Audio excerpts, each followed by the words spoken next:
세계사의 큰 흐름, 고대 노예제사회, 중세봉건사회, 근대자본주의 사회, 산업혁명, 제국주의, 1, 2차 세계대전, 냉전시대, 소련 붕괴, 신자유주의. 역사를 움직이는 핵심 개념은 원시부터 근대까지는 생산수단이고 근대부터 현대까지는 공급과잉, 즉 자본주의 특성인 공급이 수요보다 많다는 것이다. 생산수단을 소유하면 생산물을 얻게 되고 그 생산물을 이용해서 권력을 얻게 된다. 즉 생산수단, 생산물은 물질인데 여기서 비물질인 권력이 생겨나는 것이다. 생산수단과 생산물을 합하여 부라고 하지만 생산물은 소비되지만 생산수단은 끝없이 생산물을 재생산해낼 수 있다. 생산수단을 소유한 사람은 경제력을 가진 것이고 경제력을 가졌다는 것은 권력을 가졌다는 것이다. 고대 노예제 사회는 토지와 영토라는 생산수단을 지배자가 독점하고 독점의 정당성을 종교에서 찾았다. 고대 노예제 사회는 고대 이집트, 그리스, 로마 등 재정일치 사회를 말한다. 중세봉건 사회에는 4세기부터 14세기까지 약 1000년의 시기이다. 국권력인 왕과 영주들은 장원을 생산수단으로 소유하고 종교로부터 지배의 정당성을 얻었다. 그러나 중세 후기가 되면 견고했던 사회 분위기가 조금씩 흔들리기 시작한다. 바로 상업의 발달과 공장의 발생이다. 신권력인 부르주아들은 공장과 상업을 생산수단으로 소유하고 이성으로부터 권력의 정당성을 얻었다. 신구권력이 충돌한 대표적인 사례가 1789년 프랑스 대혁명이다. 왕을 몰아낸 프랑스 대혁명을 계기로 인류 역사상 처음으로 지배받지 않는 자연인이 대량 등장하였다. 근대 자본주의는 대략 18세기부터 제2차 세계대전이 끝나는 1945년까지 약 200년 정도의 기간이다. 근대 자본주의 시대는 사회계급이 두 개로 나누어졌다. 즉 생산수단을 소유한 부르주아 자본가계급, 시민계급, 유산계급과 생산수단을 소유하지 못한 프로레타리아 노동자계급, 무산계급이다. 근대 자본주의는 산업혁명에 의하여 시작되었고 자본주의 특성은 공급이 수요보다 많은 상태이다. 공급과잉의 해결 방법으로 시장개척은 제국주의를 탄생시키고 가격이 나는 대공황을 발생시켰다. 제국주의 시대는 산업화된 국가들이 식민지를 차지하기 위해 경쟁하던 시대를 말한다. 제1차 세계대전은 공급과잉이 전쟁을 일으켰고 1914년부터 1918년까지 지속되었다.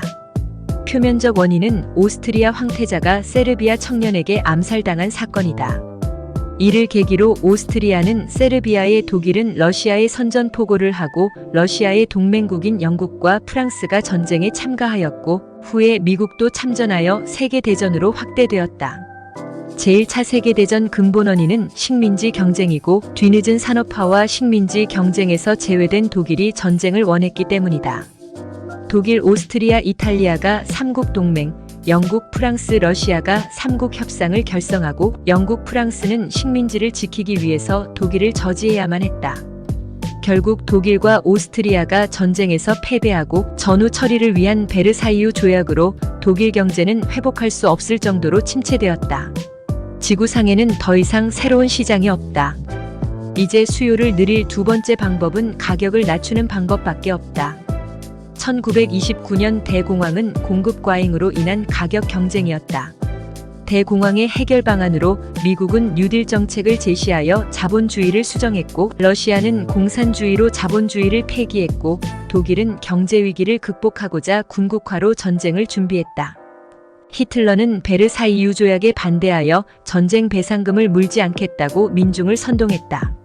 그 결과 나치당이 민중의 열렬한 지지로 집권당이 되었다. 그리고 전쟁 준비를 위하여 배타적인 민족주의로 유태인을 탄압하고 재산을 몰수하였다.